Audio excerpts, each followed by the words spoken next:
This podcast replay is brought to you by Pallet Rack City, 305-887-9212. It's your one-stop shop for all your warehouse needs. They buy and sell new and used pallet racking, largest used racking inventory in South Florida. You want a great rack? Go to Pallet Rack City, 305-887-9212. Time to talk a little football. We'll talk a little Inter right now with Michelle Kaufman. We do it every Wednesday normally at 2 o'clock, but like I said, we've had some interruptions by Christmas and New Year's here the last 2 Wednesdays, so she has been kind enough to accommodate us the following day, and so she is here today. You can follow her on Twitter at Kauf Sports, and you can catch her exceptional work at the Miami Herald website and at your doorstep. Michelle, good afternoon. How are you doing? Hello, how are you? How are you? I am doing great. We are out here at Toyota of Hollywood having a good time. So, tell me, we finally have a coach, which is a beautiful thing. Yes, that was fun. I thought, it did happen before the new year. We just haven't had a chance to talk before the end of the year. But, yes, they hired a coach named Diego Alonso. He's a former Uruguayan national team player.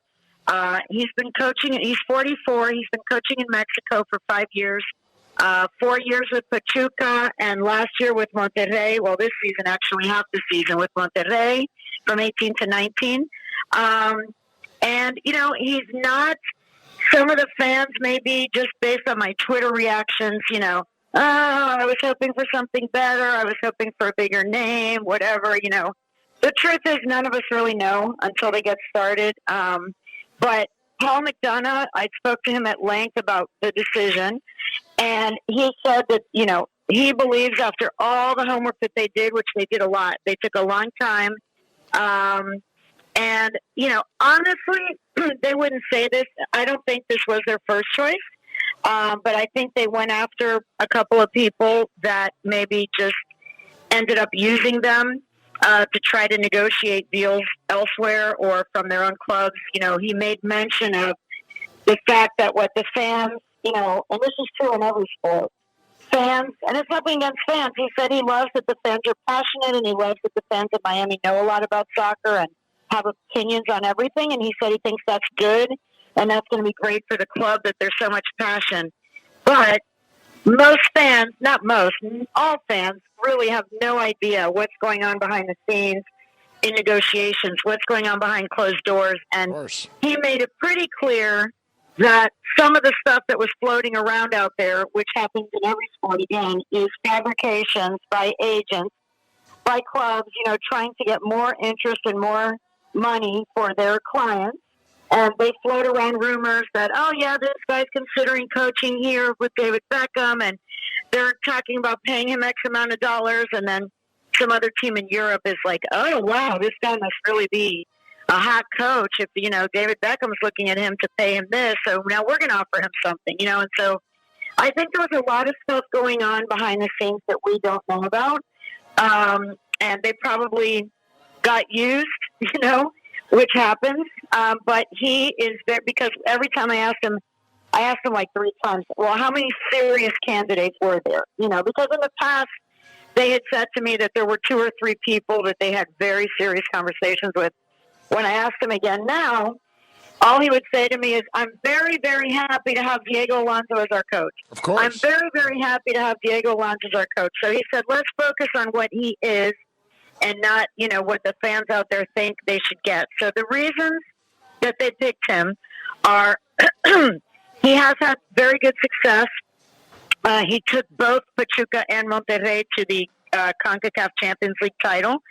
So, he took 2 different teams to the highest tournament title that you can have in this region. Number 2, they liked that he is very familiar with this region and has played against MLS teams and beaten the top MLS teams in the CONCACAF Champions League. So Paul specifically mentioned that he watched very closely when his teams beat Atlanta United, which is a team that, of course, Paul is very aware of because he put that team together. So this guy beat 3 very, very good MLS teams in order to win those trophies. So he said although he has not coached in MLS, he has coached against MLS teams.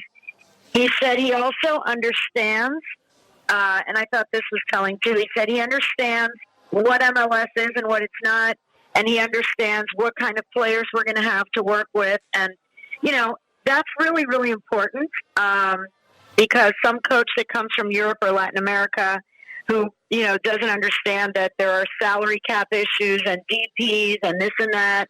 And, he said that the way the league is run is something that's very unique to MLS. And this guy has a very good understanding of what MLS is. And, working in Mexico right next door to MLS, he has a very good understanding of the league.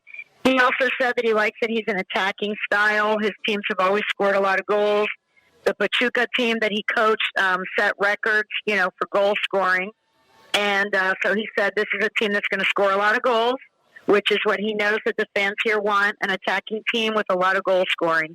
And the other thing is that he said he develops young talent, that he's had some young players in Mexico that have gone on to become some of the top players in their league and also even bought by European teams. So anyway, he said that he basically checked all the boxes, that he's a very, very good guy, very hungry, really wants to be here, wants to coach here, is excited about the challenge. And so that is who their coach is. Michelle Kaufman, of course, from the Miami Herald, joining us in our Inter-Miami report. We do it every week. Normally, by the way, it's on Wednesdays at 2 o'clock, just so you'll know. So you can always catch it at 2 o'clock on Wednesdays. And, of course, you can always podcast it. It is a very popular podcasted segment. When I don't watch Mexican, soccer, to be honest with you. So I don't know much about this guy at all. Now, you heard what they told you. What have you been able to unearth on your own about what kind of coach this is? Right. Yeah. I mean, the thing is, he has been successful. The fact that they fired him at Monterrey in September was actually a big surprise because he took Monterrey in May. In May, he beat Tigres. Tigres is like their biggest rival, okay? Mm-hmm. And they beat that team to win the CONCACAF Champions League in May. So that same exact coach with that same exact team at Monterrey beat Tigres, their big rival, to win the CONCACAF Champions Cup. And everybody was very excited, celebrating with him. This guy's great. He's wonderful. Everything's great. Then in September, they had a bit of a slump in the league, as far as league play. They lost, a few games in a row. They were struggling a little bit. And then they lost to Tigres at home, 2-0. And everybody went crazy. Mexican soccer, Mexican fans, if you see the turnover of coaches there is really outrageous. Not only national team coaches, but club coaches. The fans there they're very impatient. They want to win. They want to win now. And if you lose a certain number of games in a row, people are calling for your head. So what happened with this guy, from what I can tell and what I've read, is that the team was great. And in May, everybody loved him. And then in September, when he lost to Tigres, which is a team that they beat in May, but they lost to them at home 2-0, and the media started calling for his head, and fans started calling for his head. So guess what the team did? They got rid of him, and they brought back his predecessor. So they brought back the coach that they fired and hired this guy to replace with, and then they end up going back to that other coach. In the process, now that coach came in. The team had a lot of success the rest of the season, made it to the Club World Cup and played Liverpool in a very, very tight game, so they've gone on to be a really, really good team and, won the Mexican Cup and whatever. And the players did, Paul McDonough wanted to make a point when I spoke to him that the players and even the current coach that replaced him all gave him credit. When they won the Mexican Cup and all these things that they've been winning at the end of the season, saying that he deserved some credit, that he set the tone, that he's the one who established his team. So, the fact that the players were giving him praise and that the current coach was giving him praise, Paul McDonough said that to him that spoke volumes because the club had let him go and gave up on him, and then that very same team went on to do a bunch of good things, which they may have done anyway if he had stayed. But, So what I can tell so far, I've never met him. I'm going to meet him after they're working out his visa, which is why he still isn't here. He's supposed to be here in the next few weeks, and I'll have a better idea once I can actually meet him and talk to him. But from what I've seen, he seems to be a good candidate. He may not be the sexy big name that some people were hoping for, but I think they maybe were priced out of some of those people, and maybe some of those people were really aiming for other jobs and using this as leverage. So, they are very happy, as he kept saying. We're very happy with Diego Alonso. They didn't want to talk about who they may have spoken to and didn't get. They really want to focus on who they did get. Yeah. Yeah, and that makes all the sense in the world. They're not going to talk about who they were even interested in because obviously that would create even more controversy with all of this. So now, how is he as a communicator? Because obviously the language barrier, all of that. Is he a fluent guy in English and all that? No, he's not. He's not fluent in English. He understands English. His speech in English is limited. Paul said that, he's definitely, that's like one of his main goals is to work on that because he knows he has to do that. But so far, a lot of the players speak Spanish. A lot of the fans down here speak Spanish, but obviously not everybody. There are a lot of English speakers and English-speaking players too. So, he's going to work on that. They did talk about the fact that he's bringing a good number of staff with him, and then they're going to complement that with people that they're selecting, and particularly, he didn't say who, but Paul said somebody will be very close working with him who has MLS experience, speaks English, he said, very familiar with the American soccer landscape, and somebody who has MLS coaching experience. So I don't know who that is. That'll probably come out soon in the next few days, who's going to be on the staff. But one of them for sure is going to be someone the club is appointing who has MLS experience and speaks perfect English and is very familiar with the league. And then he's also going to bring some of his staff, that he knows from Mexico and Uruguay and other places that he's been. So, he's an interesting guy. He's played at a high level. He played in Spain. He played in Spain in La Liga, so he was a high-level player who has played in the Spanish league. He was on the Uruguayan national team, and he's been coaching, some of the top teams in Mexico for the last 5 years. So he has a very good resume. It's not like he's just some Joe Schmo that they got on the side of the road. The guy has an excellent resume. He's played in Spain, played for a national team, a big-time national team in South America, has played, in Copa Libertadores type matches, and then has coached in Mexico. So I think he has a very good pedigree for an MLS coach.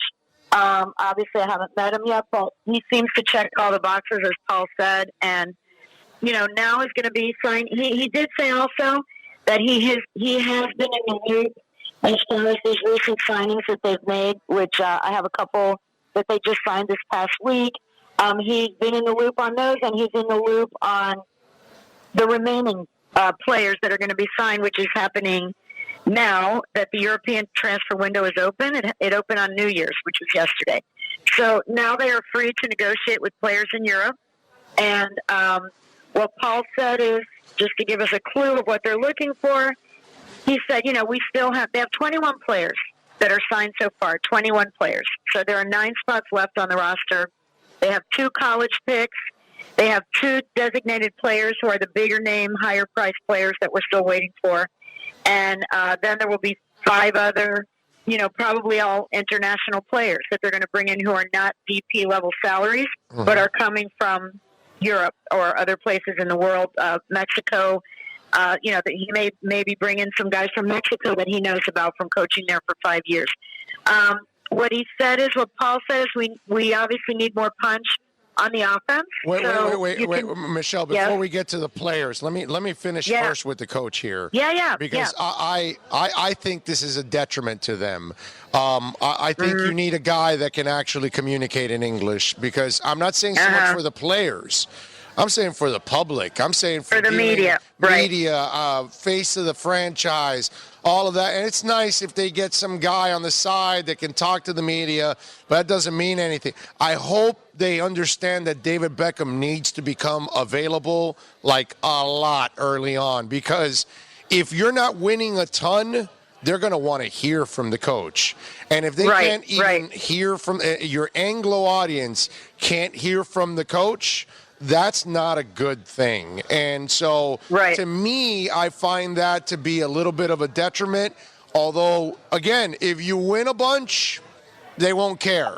But if you're not, I think David Beckham's going to have to be doing a lot of PR early on because he's a lovable face. He's the face of the franchise, and he speaks the language. So that would be really, really important because, look, the thing is, you and I, the beauty of this is you and I have perspective on this. We've lived this. So we saw before Ray Hudson and we saw after Ray Hudson with the Fusion and how the place got lit up and how everybody started getting on board and how people gravitated more to the Fusion because of the personality. Now, I don't expect anybody in that organization. No one is going to be Ray Hudson. Nobody will ever come close to Ray. But you do have to take a page out of Ray, and you do have to have some kind of marketability, and you got to be able to reach people, and you got to be able to communicate. And if your coach cannot communicate, that's a huge negative to start off for an expansion team. That's just me. Right. No, I mean, it's true. When we were with the Fusion, I know you remember, Ivo Workman was one of the coaches, Cacho Cordoba. They didn't speak English, and you couldn't understand them. I mean, I could understand them in Spanish, and Ivo was like mainly Portuguese, and then he would speak a very broken Spanish and basically no English or little English. So it was difficult for the mainstream TV crews, for example, that started pouring out when Ray took over. Channel 6, 7, and 10, they were there, in Channel 4. They would show up. They didn't even really maybe care that much about soccer at that stage, but they showed up because you never know what Ray was going to say after a game, and it was colorful. It was fun. He gave great sound bites, and TV people like sound bites. So if your coach, when it was Ivo Workman and Cacho, there were no sound bites. So unless the team, like you said, if the team is winning and great, then people are going to be on board no matter what, and the media is going to have to show up. Ivo and those guys weren't on the Hank Goldberg show. Ray Hudson was. Right. You know what I'm saying? It just it's a whole different ball game. And I get it. Look, as a franchise, you got to hire the best technician that there is out there. So if you feel that's the best guy that you had available, then that's fine. But if you had a guy that was equal and had, communication skills, I would have chosen that guy instead. So it'll be interesting to see how they handle this early on. And you being in the media, how do you think they should handle this? Because if their coach can't really communicate with the Anglo audience, how should they go about this? Is it a David Beckham thing, like I was saying? Oh, yeah. I mean, I think David Beckham will be a big key. But I do think, honestly, that if they win, I don't think the fans will care that much if they win. I think the fans here want a winning team. Yes. And, if the team goes out there and starts to win and beat teams and there's a great atmosphere at the games, I don't think it'll be a huge issue because there are players who have personality on this team and they will speak for the team. They'll give good interviews after the games. Paul McDonough obviously speaks English. David Beckham speaks English. Jorge Mas is very enthusiastic and speaks English. So, I agree that an English-speaking coach would be ideal, but I'm not going to pass judgment on it yet until I see what he can do on the field. Yeah, no, that's why I prefaced it, that if he wins, then it'll be great. We don't need to hear from you. But if there's some struggles early on and you got to explain things and, Lucy, I can't explain it, then that's going to be the issue there. That's going to be a problem because you really want some communications. All right, so if they had some issues with the coach and because maybe they were kind of used, what's going on with the two international big names now? Is any of that also going on now? Is that being an issue where maybe they're going to be settling for a second, third, or fourth option that they had on the international level? Right. Well, I haven't heard anything. David Silva, to me, that one still seems to be standing on its legs. From Man City. He's a great player, Spanish national team, one of the top players in England. So I have not seen anything but his name connected with this team. I haven't seen any, but he may go here, but he may go there, which is what happened with Edinson Cavani. I think at the beginning it was, he's going to come here, he's going to come here. And now it's, he may go to Atletico Madrid, and these people are offering, then these people are offering. A lot of other teams in Europe now are very interested in him. So, I don't know that it seems to me that he might stay in Europe. David Silva, I think, is a guy who could still absolutely end up here. That would be a huge signing. I mean, any player from Man City that ends up on your team here, a guy from the Spanish national team, that would be a huge name. And then the other one, the second name, I don't know. Honestly, there's talk about, Roger Martinez, who's a Colombian player who plays, but he plays in Mexico. It's not from Europe. It seems to me that the two players came from Europe, but it may be that one comes from Europe and one comes from South America or Mexico. So we will see. We'll see how that develops. Paul definitely said that this is once the transfer window open, which is yesterday, that they will be able to finalize these deals. They've already got guys in mind. They've been talking to them. They've been negotiating with them. And, he said they definitely are going to bring in offensive punch. Be looking for somebody who can score. He said, we have people, but they've signed 21 players already. But he said the areas that still need to be filled out are offensive punch, one more really good midfielder, and one more really good central defender. So, so that's where they're looking, and that should all be happening. And as we speak, there's negotiations going on because they start training camp. I believe it's January 18th or 19th. So we are literally. But we still don't know where camp is starting, right? We still don't know where camp is starting. No, they haven't said that either. 3 weeks away. 3 weeks away. They have not announced where the camp is, and we have 21 of the players. 2 more will come from the draft. We'll make it 23. But then the remaining 7 are still being negotiated 3 weeks before the start of the season. Before the start of the training. Not the start of the season, before the starting of the training. So that's where we are. But they do have a coach, so that's, a step up. By the way, the 2 players I wanted to mention that they signed over the weekend, which we didn't talk about last week, is they signed Roman Torres, who's the Panamanian captain, the captain of the Panamanian national team that led them to their first World Cup, played every minute of the World Cup for Panama, and has won 2 MLS titles with the Seattle Sounders. He is a very, very good pickup for them. He's 33 years old.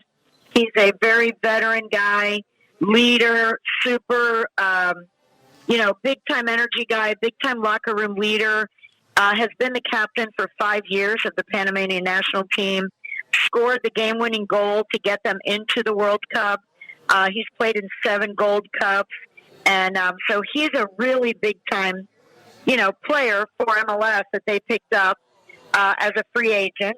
So he's one they picked up. He's a center back. And then the other one is Juan Agudelo, who has played 27 matches for the or I don't remember exactly how many, but more than that, matches for the U.S. national team. Mm-hmm. He's was on New England, not the New England Patriots, the New England Revolution. Colombian-American guy, a forward, well-known to U.S. national team fans as a guy who's been in and out of the U.S. national camp, and they picked him up as well. So they signed 2 veteran national team level guys in Torres and Agudelo to bring them up to 21 players over the weekend. And like I said, they'll get 2 from the college draft, which is January 9th, and then they'll get 2 designated players who are presumably their top-notch, highest-paid 2 players will come in. That'll be 4, and then 5 more, mostly international players that'll come from Europe and South America. Funny. So a lot is going to happen in the next few weeks. Funny text comes in. One guy says, any chance bringing Nick Raimondo back to where he started his career? Yeah, I think he's retired and he's done. But he was good. He was good and went on to have an amazing season. I know. I mean, it's an amazing career. He went on to have an incredible career. Yeah. And remember, back in those days, maybe he's too short for that position and all that stuff. Yeah, no, because back then they had Jeff Cassar, Garth Lagerway, who, by the way, have both gone on to be big-time executives in the league. That team of the Fusion produced a lot of league executives. Jay Heaps went on to coach New England Revolution, and Pablo Mastroeni went on to coach the Colorado Rapids. Garth Lagerway went on to become one of the top executives in the league, period. Rooney. And Jim Rooney has gone on to coach. And Jeff Cassar has gone on to be a big-time executive. So, Nelson Vargas is now coaching Miami FC. So, a lot of players from that team, if you go and look at the roster of that team, a lot of them have gone on to go into management and been highly successful. Yep. Bless Mr. Hamilton, who is no longer with us. Rest in peace. But he and Hudson were just, they were the catalyst. They were the reason why we should have never really lost our team, because they were building something special here, man. It was on the climb. I mean, that last season, they averaged 11,500, which, considering was not bad. It went from 7 that year. It went from 7 the year before. They went up 4,000. Yeah, they went from 7 to 11,500 in a place that had no ambiance. And people were driving long distances from West Kendall to go up to watch those games. And I was a great team. I mean, they were good. They won the Supporter Shield. They made it to the semifinals. They were really, like I said, the Western Conference. Remember? Yeah, the Western. Yes. Yeah. Yeah, those were the days. But no, they definitely were building something good, and it was a shame. It was a shame that they pulled the plug right when things were getting really fun. I mean, things were really getting fun. Like I said, the local media that never paid any attention to them all of a sudden was showing up after games to see what Ray was going to say. And they had a lot of exciting players, and it's too bad that it ended. And now here we are, 20 years later, almost. We're going to be on the same piece of land in a nicer stadium, and we'll see what that team can do. Yeah. We got good ownership this time around, so that's the positive. Follow her. Absolutely. Follow her on Twitter at Kauf Sports. She is the best. She is Michelle Kaufman. Catch her work there at the Miami Herald website and at your doorstep, so you can keep up with everything Inter, and of course the University of Miami. She does a great job covering them too. And they got a nice little win the other day too, the basketball team. They did. I'm actually writing today. I'm writing some advanced stories for the game Saturday. They play Duke, number 2 Duke on Saturday here at Miami. My daughter goes to Duke. She grew up a UM fan. She's a diehard Hurricane, but right now her heart is with the Duke basketball team. So she and my husband are going to the game. She's going to be wearing Duke. Dave is going to be wearing UM, and I will be neutral on press row. Yes, you will. And that's going to be a big game. But University of Miami has won 5 games in a row. I know everyone focuses only on the football team of that school, but the basketball teams, the men's and the women's team is ranked number 23 in the country. The men's team has won 5 games in a row. They had the overtime win against Clemson. Chris Likes, who's basically like 5'6", the smallest guy on the court in every game. He had 27 points. DJ Vasilovich is having a good season. Cam McGusty's having a really good year.